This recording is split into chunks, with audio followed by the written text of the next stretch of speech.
Are you struggling to get your little one sleeping well? Is it hard for you to get any sleep yourself? I completely understand because I have a newborn myself. I was able to get him sleeping 8 hours a night at 2 months old and 12 hours a night at 3 months old. In this video, I'm going to go over my 5 best tips to help you get your newborn sleeping. So if you are struggling to get your little one sleeping well, this video is for you.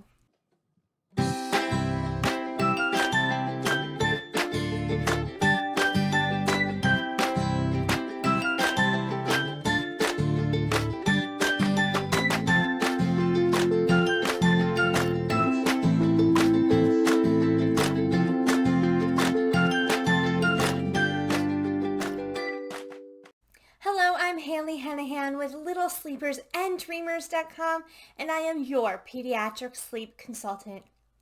I get so many questions from tired moms everywhere trying to get their newborn to sleep. So I thought I would share the 5 things that helped my newborn sleep well. Tip number 1 is environment. So you want to create the best sleep space for your little one. Having a really dark room is one of the ways that will improve your little one's sleep. Yes, your newborn will be able to sleep in all settings no matter what the lighting is, but having that really dark room for them to sleep will help them to get a more restful sleep. It will also help with any early wake-ups. Sunlight can come in through our eyelids and signal to our brains to stop making melatonin. So we don't want that to happen when our little one should be sleeping. So to help with that, make sure you create a dark room, whether they are sleeping in your room with you or in their own nursery. You want to make it super dark. To check that it's dark enough, check out this video here that talks about how to darken the room. The next thing you want is a sound machine. Remember, your newborn is used to the loud whooshing noises from inside the womb. So creating a very still and quiet environment is not really helpful to them. They need that loud whooshing noise for comfort. So go ahead and get a sound machine. When I had my little Liam just a couple months ago, he was having a hard time getting settled at nights in the hospital. So my husband and I turned on white noise. We didn't bring a sound machine, but we had YouTube on our phones, and we did bring a Bluetooth speaker. So we connected that, got the white noise going, and we noticed a huge difference with his sleep. So white noise specifically in your sound machine will really help your little one sleep well. The next thing you want to look at is the temperature of the room. Little babies can get overheated easily. So while you want to keep them warm, you don't want to keep them too warm. The AAP, American Academy of Pediatrics, says that you should keep the room between 68 and 72 degrees. This slightly cooler temperature will help your baby sleep because as we begin to fall asleep, our body temperature drops. So having a cooler temperature will help your little one fall asleep quicker. And the last thing I want to say about environment is safety. Now, while this may not help your little one sleep better, it is something that you need to be aware of because I know as a parent of a newborn how tempting it is to bring my newborn into bed with me.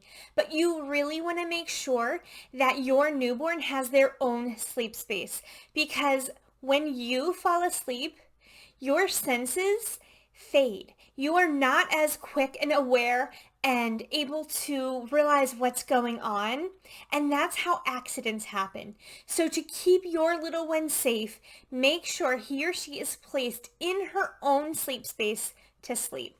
The next one is wake windows.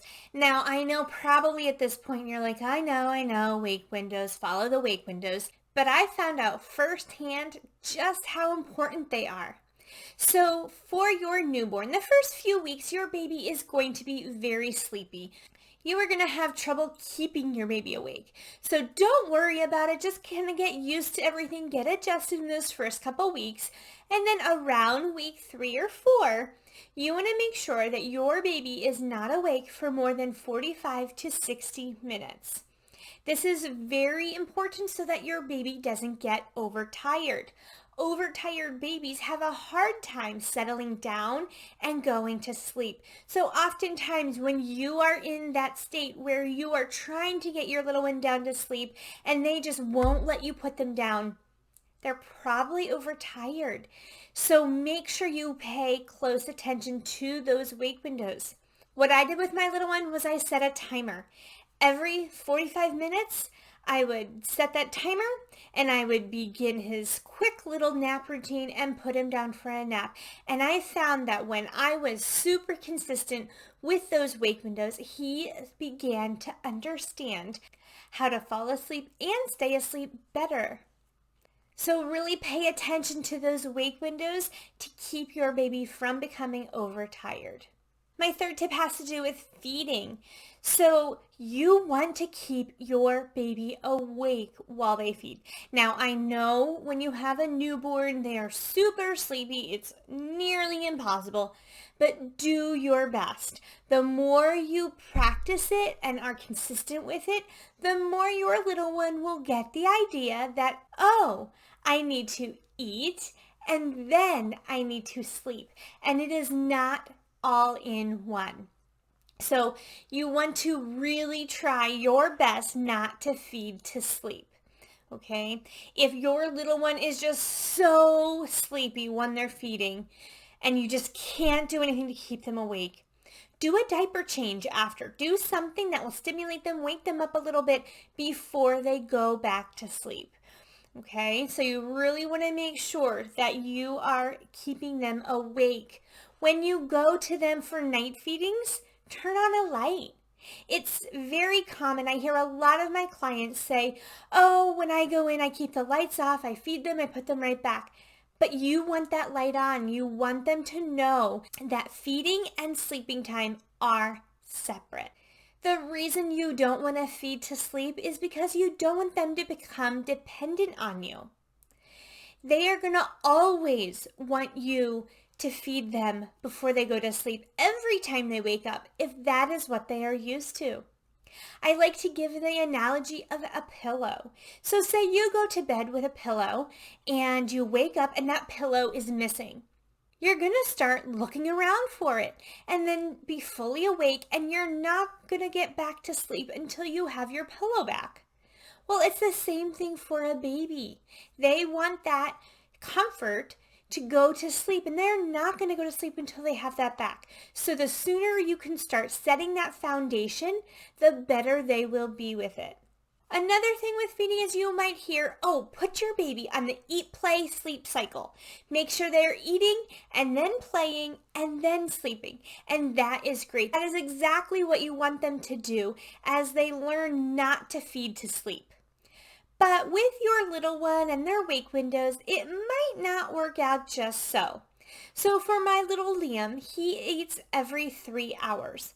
I make sure that he eats every 3 hours because I want to make sure he gets enough calories in the day since he is not getting any calories at night.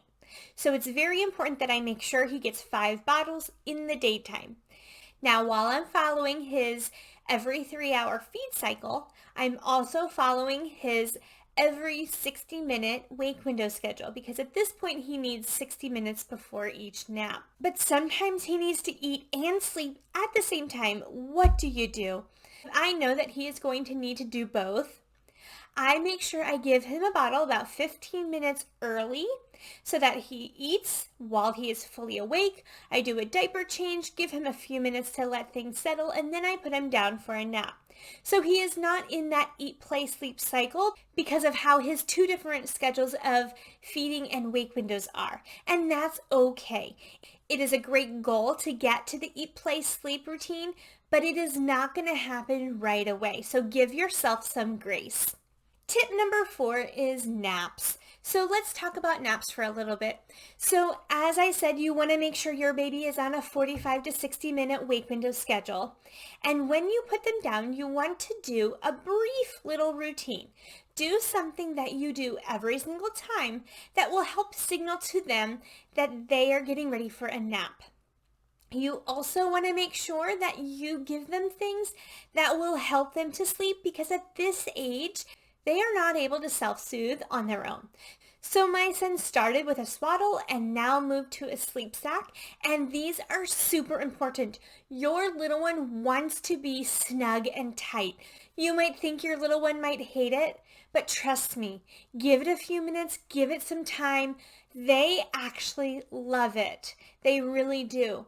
There are times that when I put my son in his sleep sack, he'll cry for a little bit as I zip him up. But as soon as he gets settled, he is fine. So give your little one a chance, because I can guarantee you it will help with their sleep. So you're going to give them either a swaddle or sleep sack, and then you are going to give them a pacifier, because at this age they need that. They need something to help soothe them. You want to practice laying your little one down awake. One thing that I do is I take my finger and I slide down my little one's nose, and this just helps him to close his eyes and go to sleep. So that is something that you can do for your little one if they're just a little bit fussy as you lay them down. Now, if your little one is just fighting it and is not going to sleep, you can save the nap by rocking them to sleep. It is not that big of a deal right now. As they get older and you continue to practice putting them down awake, you will gradually do less and less of the rocking them to sleep. But if you need to rock them to sleep in the beginning, it's okay. It's not going to start a horrible habit. You can work to wean from that as they get better at sleeping. So while it is ideal to have your little one sleeping in their room, in their sleep space, it might not happen all of the time, and that's okay.